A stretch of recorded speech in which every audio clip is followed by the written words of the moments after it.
ज्ञात है कि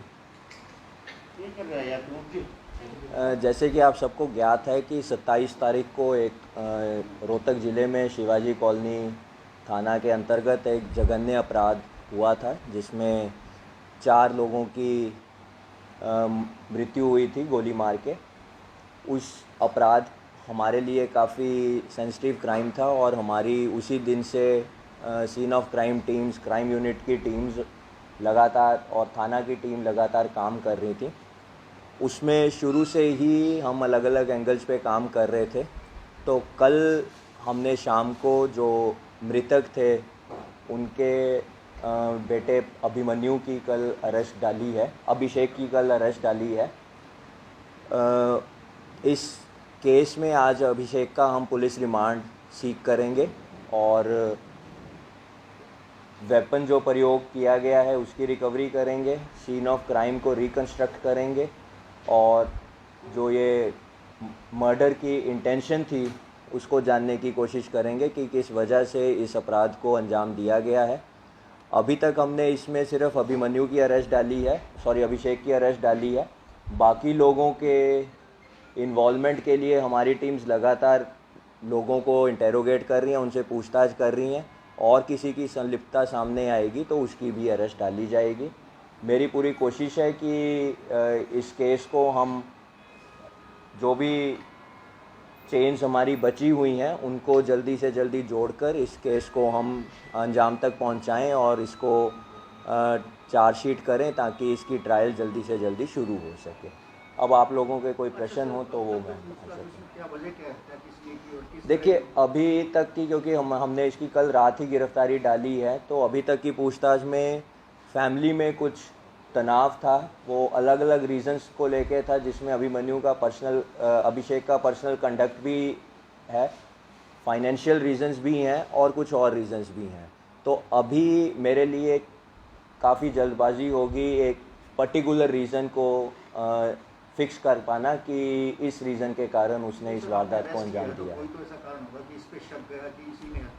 देखिए वो हमने मौके के पास की सीसीटीवी कैमरास, टेक्निकल डिटेल्स और ह्यूमन इंटेलिजेंस काफ़ी हमारी टीम्स ने एकत्रित करी है।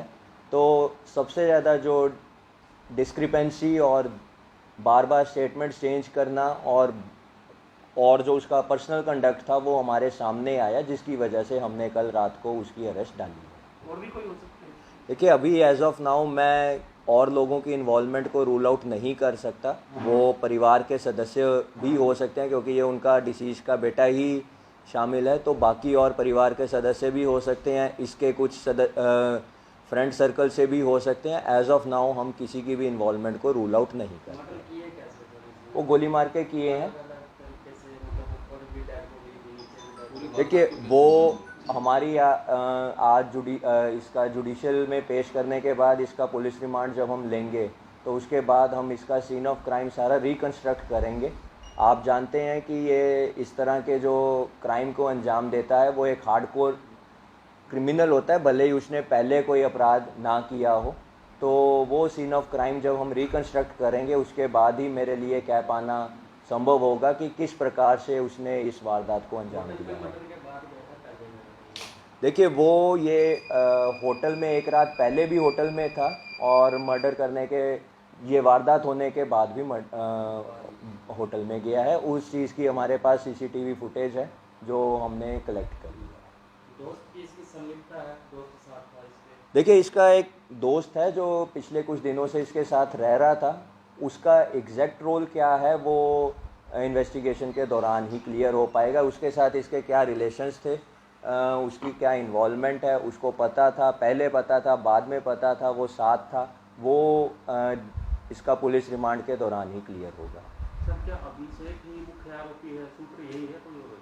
देखिए अभी तक की इन्वेस्टिगेशन में अभिषेक ही हमारा मुख्य आरोपी है और बाकी और लोगों की इन्वॉल्वमेंट के बारे में एज ऑफ नाउ मेरे लिए कह पाना उचित नहीं होगा, क्योंकि ये ऑनगोइंग इन्वेस्टिगेशन है और इसमें कई कड़ियां हैं जिसको अभी हमने जोड़ना है। तो जैसे ही वो जुड़ती जाएंगी मैं आप लोगों के साथ शेयर करता रहूँगा। अभिषेक का ये पहले ही वारदात थी, इससे पहले भी हमारे क्रिमिनल रिकॉर्ड्स में अभी तक इसकी ये फर्स्ट इंसिडेंट है। अभी तक इस पर कोई आपराधिक मामला दर्ज नहीं है। और कोई कर रखा हो, हमारे नोटिस में ना हो या रिकॉर्ड्स में ना हो, वो इसकी पुलिस रिमांड के दौरान क्लियर होगा।